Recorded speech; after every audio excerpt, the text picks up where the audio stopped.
Salut les mecs et bienvenue pour la deuxième partie sur le chapitre 1127 de One Piece. Donc là on a React au chapitre, là on va terminer et on passera vite fait à l'analyse et aux théories. Donc voilà, je vous mets la partie 1 en haut à droite si jamais vous voulez aller regarder. Et pour toutes les autres personnes qui voudraient soutenir la chaîne, qui veulent aider, n'hésitez pas à commenter, à liker et à envoyer votre meilleur follow parce que voilà, ça nous aide dans l'algorithme, le référencement. Et vous savez, il y a la petite souscription YouTube pour les personnes qui veulent participer de manière financière au développement de la chaîne. Donc voilà les gars, n'hésitez pas à nous soutenir, il y a le Discord, le Twitter, vous avez tout dans la description, n'hésitez pas. Et du coup, je vous souhaite un bon visionnage les gars. Alors ça craint, je crois aussi. Et Usopp il a refait sa tête de Dressrosa, ça m'éclate. Et du coup, on a Usopp du coup avec son nouveau cara design là, un petit peu à la Obélix et tout, c'est pas mal. C'est pas mal, ouais, j'aime bien. Et ça se peut qu'il s'est inspiré d'Obélix, hein, parce que là ça ressemble vraiment beaucoup. Hein. Du coup, c'est un peu style gaulois, mais en même temps style... Viking. Et de toute façon, les Gaulois, les Vikings, ils sont liés d'une certaine manière. Du coup, on a le chat lion qui crie et qui les poursuit. Et Usopp, tu sais ce qui se passe?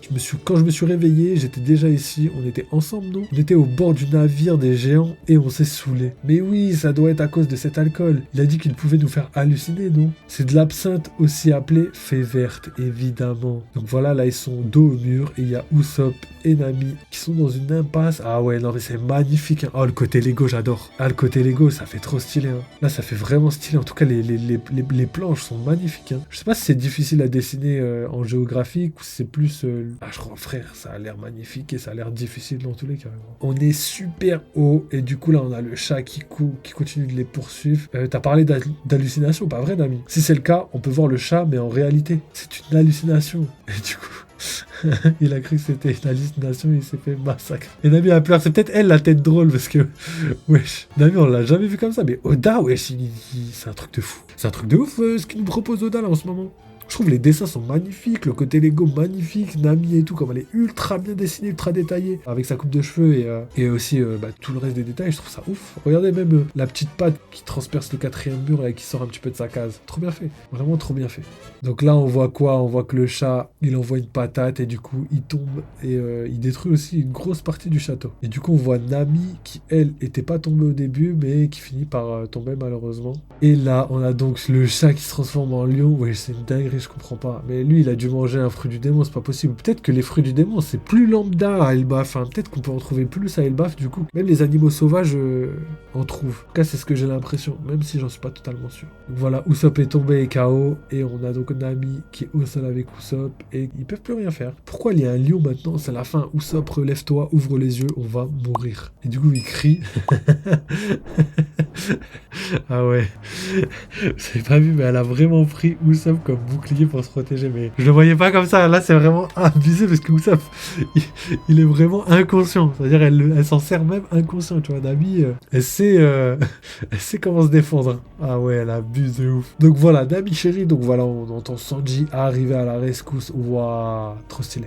Trop stylé. Pour avoir fait pleurer ma bien-aimée, tu vas subir la peine capitale. Ifrit jambe, épaule. Ensuite, Luffy qui arrive avec son casque, ouais, il a du flow de ouf. Gomu, éléphant. Et ensuite, on a Zoro qui arrive avec le Sontoryu Kokujo Otatsu. Et du coup, l'attaque s'appelle Maki Wipe Strike. Ok, stylé. Et du coup, on a le Ifrit Jambe avec la technique de Zoro et la technique de... Luffy. Ah, Luffy, il est là, ok. Voilà, il envoie sa grosse patate. Non, en plus, c'est ouf parce que je crois qu'il envoie avec son pied. Il envoie un éléphanto boulet de canon, mais avec son pied, là. Là, je trouve ça ouf. Je m'attendais pas à ce qu'il fasse ça. On l'a jamais vu faire ça. C'est nouveau, ça. Le éléphanto gun avec le pied. Ah, quoique, si, dans les films aussi, il faisait Thor et tout. Mais là, le design comme ça, c'est la première fois qu'on le voit. En tout cas, stylé. Donc voilà, Nami. Donc là, la petite tête drôle, là, qui est juste là-haut, là. Je suis mort. Je suis explosé quand elle est. Et du coup, c'est vraiment marrant. Et je crois qu'on arrive à, ouais, les dernières pages, là. On doit être à la fin. Et du coup, on voit donc le lion qui se retransforme en chat. Allez, page suivante. Et ça va être la dernière, je crois. Ouais, c'est ça. Ok, donc déjà, c'est la deuxième fois qu'on voit Yggdrasil. Et au final, l'arbre est pas comme je le pensais. Il est vraiment balèze de ouf. Mais je le trouve un peu moins balèze que ce que je pensais. Par contre, ce qu'on peut en déduire, c'est que là, ils sont très loin du village. Parce qu'en fait, le village, je me rappelle, le tronc était énorme. Et ils étaient au pied du village. Tu vois. Dans le flashback de Big Mom, vous voyez, Big Mom, elle était au village. Elle a débarqué de la côte, et la côte était vraiment à côté de l'arbre d'Yggdrasil, Et au final, l'arbre était plutôt proche du village. Donc ça veut dire qu'ils sont à l'opposé. C'est pour ça qu'on voit des châteaux, des pays en Lego et tout. Donc à voir, je sais pas si les Lego c'est vraiment des constructions lambda là-bas. Peut-être que c'est vrai, hein. Parce que si on est dans les fables d'Elbaf et tout, et qu'ils ont ça dans leur culture, c'est pas impossible. Par contre, un fruit du démon pourrait être à l'origine de tout ça. Mais ça aurait demandé vraiment beaucoup de travail, beaucoup de puissance. Donc c'est ouf. Donc voilà, Zoro qui a une classe phénoménale, hein. Je sais que sur Twitter, il y en a pas beaucoup qui ont aimé. Moi j'adore le flow légendaire qu'il a là. Il a vraiment un style... un vrai style, tu vois. Là, j'aime beaucoup. Et du coup, on a donc Luffy qui a plutôt un bon style aussi, hein. J'aime bien son style, hein. C'est pas le style qu'on attendait, genre badass et tout. Mais je trouve que c'est quelque chose de plutôt réussi. En tout cas, pour Luffy et Sanji, c'est une masterclass. Nami, une masterclass, obligé. Usopp, il est trop marrant, son truc. Et je trouve qu'il lui va bien. Et Zoro aussi, j'aime bien. Juste le corps, moi, il me dérange. Les lunettes, je sais que c'est ça qu'ils aimaient pas. Mais moi, c'est le corps que j'aime pas. Les lunettes, ça me dérange pas. Au contraire, j'aime bien. Et ensuite, on a donc l'arbre d'Yggdrasil, le château un peu cassé. Et on va lire toutes les cases. Et puis, on passera à l'analyse rapide du chapitre. Alors il s'est transformé en chat, je me demande quel goût il a. Le lapin qu'on a fait griller tout à l'heure était tellement bon. Ma chérie, j'étais tellement inquiet. J'ai eu tellement peur quand Usopp est mort, Sanji. Je suis encore vivant et tu vas payer pour m'avoir utilisé comme bouclier humain. Pas encore. Là, je sais pas c'est qui a dit pas encore. On dirait qu'il reste des animaux encore plus grands dans le coin. S'ils sont bons, s'ils ont l'air bons, je vais les démolir. On devrait plutôt chercher l'océan. On ne sait même pas comment va notre équipage. Si vous cherchez de la bouffe, n'oubliez pas les abeilles et leurs ruches. Ça serait dommage de gâcher cette réserve de nutriments. Vous vous êtes déjà habitué à cet endroit.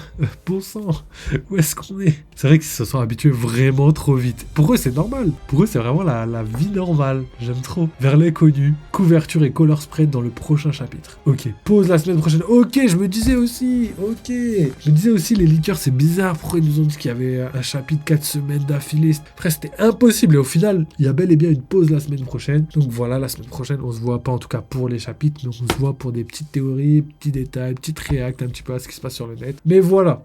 Donc je pense qu'on en a fini avec ce chapitre. On va passer à l'analyse, les gars. J'espère que vous êtes prêts parce que voilà, hein, je crois avoir fait le tour du chapitre pour l'instant. On va discuter un petit peu de tous les éléments qu'on a. Et ce sera tout pour aujourd'hui, je pense. Hein. Je pense que ce sera pas mal comme ça. Ok. Alors, donc voilà les gars. On est de retour ici pour justement discuter des spoils de One Piece. Donc j'ai pas mal de choses à vous dire parce qu'il y a 2-3 petites informations qui sont plutôt pas mal. Donc déjà pour moi, la première information qui est bien, c'est la mini-histoire avec Yamato. Le fait que Yamato, elle est en train d'enquêter sur quelqu'un qui... sur des disparitions à Wano. Et du coup, en fait, si elle enquête sur ça, pour moi, ça veut clairement dire que quelqu'un est là en train de kidnapper des gens. Donc ça, c'est assez logique. Mais que cette personne pourrait être quelqu'un qu'on connaît, qu'on a déjà vu. Ou sinon, qui pourrait être une personne qui va avoir un impact dans le futur de One Piece. Ça, c'est une certitude.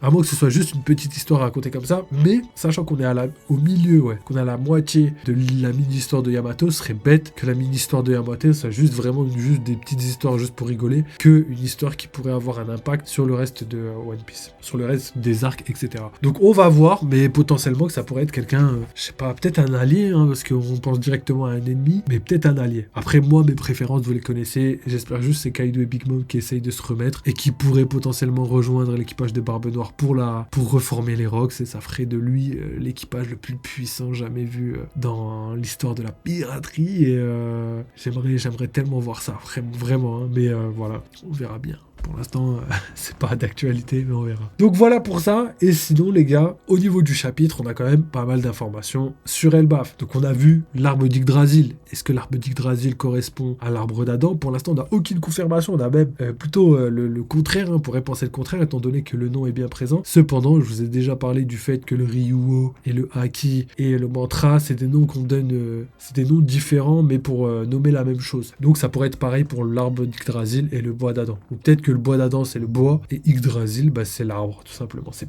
une possibilité. À voir. Donc ensuite, au niveau de l'environnement, on a vu que tout était gigantesque. Les abeilles étaient gigantesques, les hérissons étaient gigantesques. En fait, tout ce qui est censé être petit, c'est gigantesque. Les chats sont gigantesques et les lions gigantesques. Mais là, j'ai l'impression que c'est plus un fruit du démon qui permet aux chats de se transformer en lion.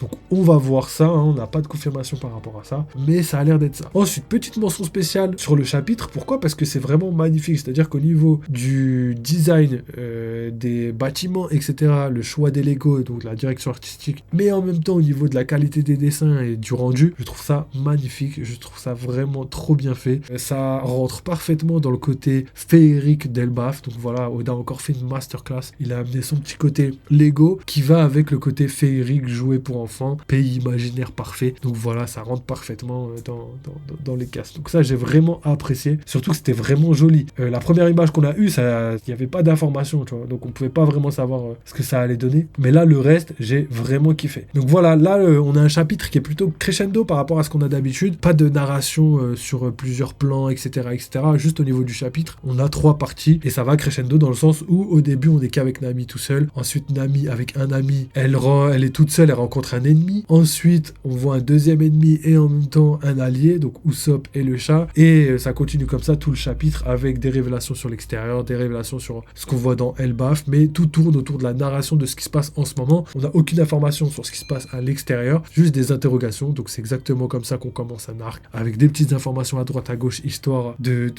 donner des infos, mais tout en se concentrant sur la narration principale pour développer justement l'arc, et franchement, pour l'instant, c'est une réussite, je kiffe bien. Ensuite, au niveau des ennemis, comme je l'ai dit, c'est que des personnes gigantesques. Pour l'instant, ils n'ont pas croisé d'humains, alors qu'on est vraiment dans un château. On voit qu'il y a des chats, il y a des lions, il y a plein d'abeilles, etc. Et pourtant, ils n'ont pas croisé un seul humain. Alors qu'il y a des humains, on a vu quand même des géants. Enfin, quand je dis humains, je dis des personnes qui ressemblent à des humains, quoi.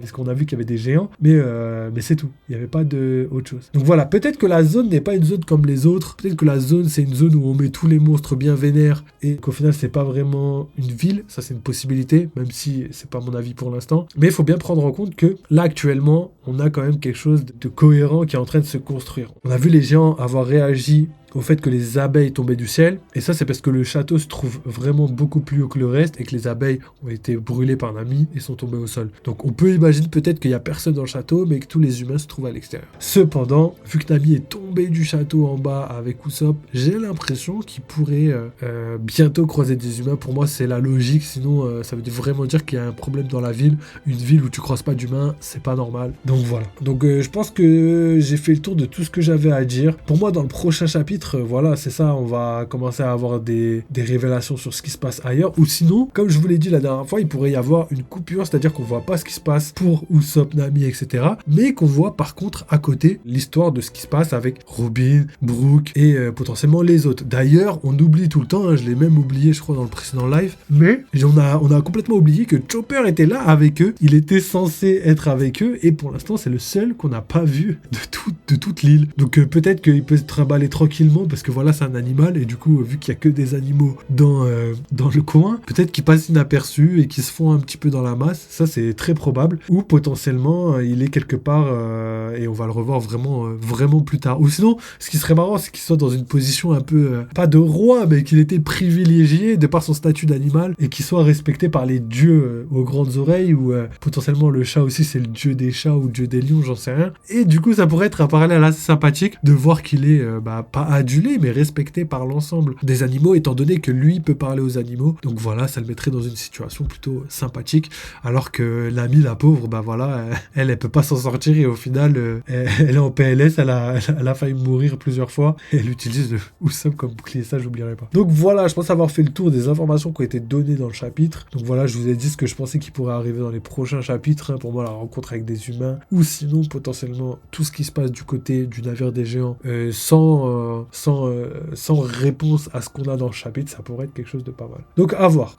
Donc voilà, hein, je pense que j'ai fait le tour, je vais pas tarder plus que ça sur le chapitre, étant donné qu'on a déjà dit pas mal de choses. Donc voilà les gars, mention spéciale avant que je quitte pour les chara-design des personnages, que ce soit le chara-design des ennemis, là, un petit peu les animaux, tout ça, j'adore. Même le design des bâtiments et tout, j'adore, mais surtout le chara-design des tenues dans One Piece, franchement, une masterclass, hein. Les tenues là en viking et tout, là, Usopp en Obélix, j'aime pas, j'aime bien. Hein. C'est pas celui que je préfère, c'est celui que j'aime le moins, mais j'aime beaucoup. Zoro, je le mettrais juste en dessous les autres. Nami, Sanji et Luffy, c'est vraiment les meilleurs. Vraiment, vraiment les meilleurs. Donc voilà, je terminerai sur ça les gars. N'oubliez pas, si vous kiffez les lives, n'hésitez pas à follow, à liker, à commenter, parce que ça nous aide grandement. Et sinon, vous avez accès à pas mal de choses, que ce soit sur le Discord, le Twitter, et même pour la petite souscription, je vous mets une vidéo très prochainement. Donc n'hésitez pas à aller la voir, parce que voilà, ça aide la chaîne et ça permet de nous développer financièrement, développer les concepts et développer aussi la qualité des vidéos. Donc voilà les gars, n'oubliez pas, vive les jeux vidéo, vive One Piece, et on se retrouve dans 2 semaines pour la suite des chapitres. Sinon, n'oubliez pas, on va sortir pas mal de vidéos autour de One Piece et autour de tout ce qui se passe